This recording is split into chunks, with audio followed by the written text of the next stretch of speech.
This is your hurricane headquarters, and right now Nicholas has strengthened into a Category 1 hurricane. The storm hugging the Texas coast. You can see all the convection on the infrared satellite tonight. You know, folks, we're 120 miles away from the center of the circulation, but we're already feeling the effects. The rain just getting started tonight. Governor Abbott has already issued disaster declarations for 17 counties to free up resources wherever they're needed.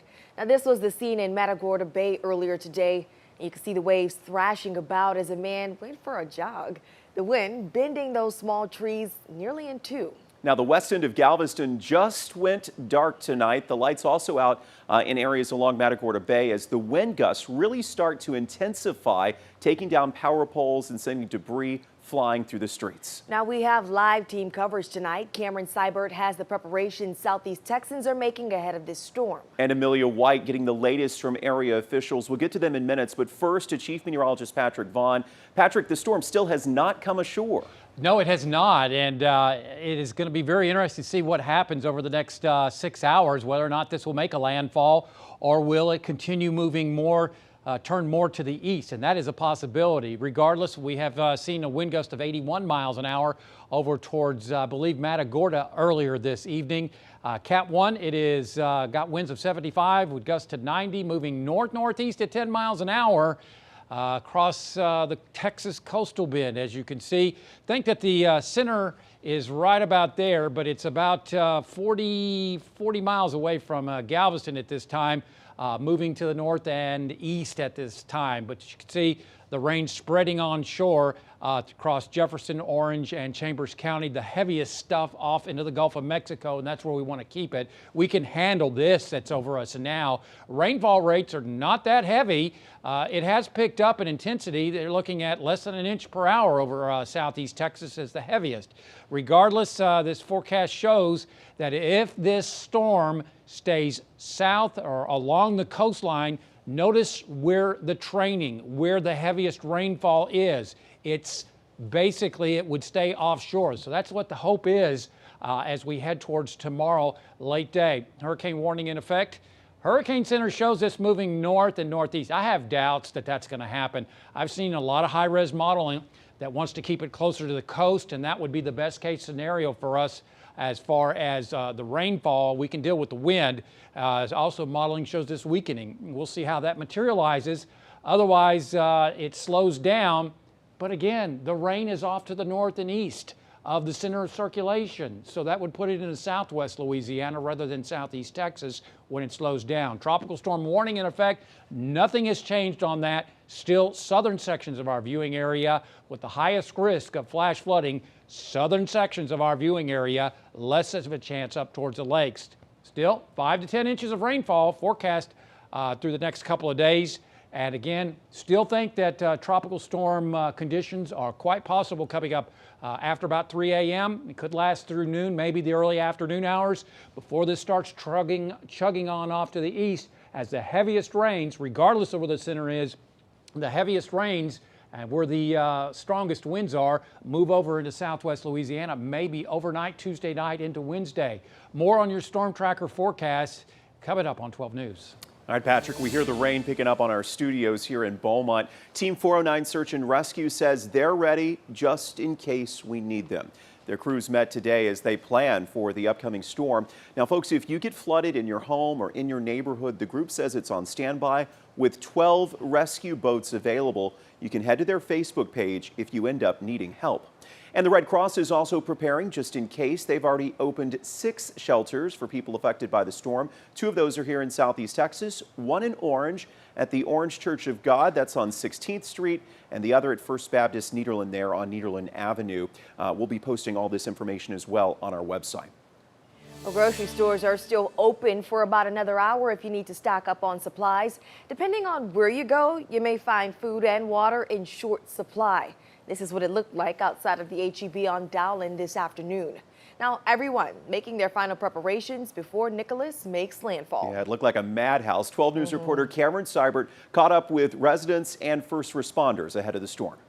As Tropical Storm Nicholas moves in, southeast Texas is preparing for the worst by stocking up. I have a lot of water. I have 4 more cases at home. Grocery stores did their best to keep up with demand. And HEB, it's definitely hectic. There a lot of people trying to get in and out, lots of trying to maneuver around, people trying to get water, bread. Sandbag stations in Beaumont had lines into the street today. Meanwhile, first responders are loading up on fuel and staying on edge. We also have a Texas Task Force Swiftwater team in. We actually have 2 teams, which consist of 2 boats and 6 personnel. The city of Beaumont has made improvements to drainage systems since Harvey and Imelda. Chief Wheat says this could be a good chance to put them to the test. So it's gonna be a little different for us this time if we do get this large rain event. So we're gonna be paying attention to that to see how all of that works. Chief Wheat also stresses the importance of being aware of your surroundings. But pay attention to these streets, pay attention to these underpasses, know where you're going. We know it's supposed to start raining tonight. Don't go out tonight if you don't have to. Back at the store, shoppers admit they're a little anxious. PTSD from Harvey and Imelda. Makes you a little bit more jumpy just because you know how bad it can be. I've had friends, family lose their houses, lose them more than once. So we try not to overreact, but there's always the thought in the back of your mind, what if, what are we gonna do? Now, it's easy to show us what's happening in your neighborhood. Just look for the Near Me section at the bottom of our 12 News Now app, where you can upload your photos and your videos. City and county leaders in Orange hope their work improving drainage will pay off with this storm. Public works crews have focused on getting water out of people's property and into drainage ditches and culverts. But the improvements will not help every neighborhood. Today we spoke with Alora Williams. She's lived on Norwood Drive for more than 30 years. She says her neighborhood floods frequently. I'm afraid of that because what if I don't make it out? What if I can't tell anybody? What if I can't get to nobody? What happens to me? Williams says she does not have any family nearby and she doesn't want to leave her home. She plans to ride this one out, though, there at home. And right now, the worst of the rain remains just off the coast. Nicholas remains hurricane strength at a Category 1. And for the past few days, state and local officials have been preparing. Governor Abbott says the state is more than ready to deal with the impact. Take a listen. The state of Texas began preparing for this days ago, making sure that we were mobilizing all the supplies and support and resources that were needed by all the different local officials in all the various regions. 12 News reporter Amelia White has the preparations that Southeast Texas officials are taking and asking you to follow. 17 Texas counties are currently under disaster declarations. Chambers, Jasper, Newton, Jefferson, and Orange counties are all included in that number. As Tropical Storm Nicholas approaches Southeast Texas, we've been through this several times. I mean, this is not our first time. Judge Gauthier says a disaster declaration was bound to happen. Jefferson County Judge Jeff Brennick agrees. We advise that individuals exercise extreme caution, especially during the dark. This storm is expected to bring heavy rain and flash flooding, so Brennick is asking folks to stay off the roads. Don't enter into underpasses or other areas unless they can see for certain that those aren't filled with water. Gauthier says having a disaster declaration in place makes the aftermath process a smoother ride. Basically what that allows us to do is if we end up having to use any resources or stuff from the state, we're available to be able to get that. We're expected to see the heaviest downpour of rain starting 3 a.m. tomorrow morning through noon. Stick with us on air and online as we bring you continuous coverage. In Beaumont, Amelia White, 12 News. If you've lived in Southeast Texas long enough, you've likely been through a major storm. Imelda, Harvey, Rita, you name it. All of these creating lasting trauma. One clinical psychologist says the best way to deal with storm-related anxiety is to face your fear head on.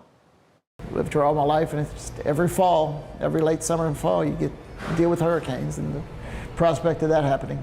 I think it'll be a lot of wind and quite a bit of rain, but I think we'll come out all right with this. That happens to be a business owner in Galveston. That clinical psychologist who we were referencing, who happens to be a professor at the University of Houston, says the best way to manage your storm fears is to control what you can. And if you continue experiencing storm-related anxiety or PTSD, he says it's important to seek professional help.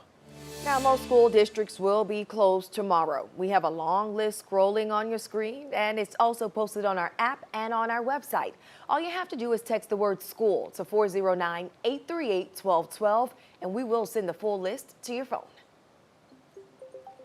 In case you missed it, people in Beaumont had a long wait today for sandbags. Just 6 sandbags were allotted per person. Workers formed assembly lines to get bags into the back seats of cars and the beds of trucks as quickly as possible. They got started around 8 this morning and stayed late tonight. One worker told us he lost count how many sandbags they gave out. Thousands, without exaggerating. We've probably done thousands since 8 o'clock this morning, and it seems like that's well under the number we need to help the people around here. So yeah, they were supposed to stop giving out the sandbags around 5, but they kept going. Parkdale Mall closed today at 5 o'clock. Restaurants and stores with exterior entrances hours may vary, so shoppers are encouraged to call ahead of time of the coming days. Mall officials will continue to monitor the weather for updated hours.